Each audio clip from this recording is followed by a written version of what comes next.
टिक talker सना यूसुफ, जिसका ताल्लुक चित्राल से था और वो इस्लामाबाद में रह रही थी, कल उनको कत्ल कर दिया गया था। तो आज इसी हवाले से पुलिस की जानिब से ये ऐलान किया गया है कि उन्होंने सना यूसुफ के कातिल को गिरफ्तार कर लिया है। इसके बाद पुलिस की जानिब से ये भी कहा गया कि कातिल मुसलसल सना यूसुफ के साथ राब्ता करने की कोशिश कर रहा था, मगर सना यूसुफ ने हर बार इसको इनकार किया। तो यही वजह बनी कि इस कातिल से यह बात बर्दाश्त नहीं हुई कि सना यूसुफ मुझे इनकार क्यों कर रही है, और इसी वजह से इस दरिंदे ने इस बच्ची की जान ले ली। अब यहाँ पर अच्छी बात यह है कि पुलिस ने चंद घंटों बाद ही इस कातिल को गिरफ्तार कर लिया है।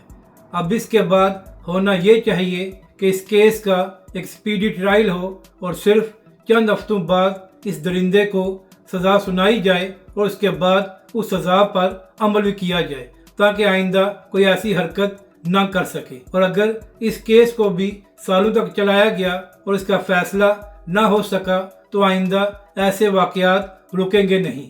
अगर आपने मज़ीद बच्चियों की जानों को नहीं गंवाना तो इसके लिए ज़रूरी ये है कि इस केस का फैसला जल्द अज जल्द किया जाए और कातिल को भी जल्द अज जल्द सज़ा सुनाई जाए, ताकि आइंदा कोई दरिंदा ऐसी हरकत ना कर सके।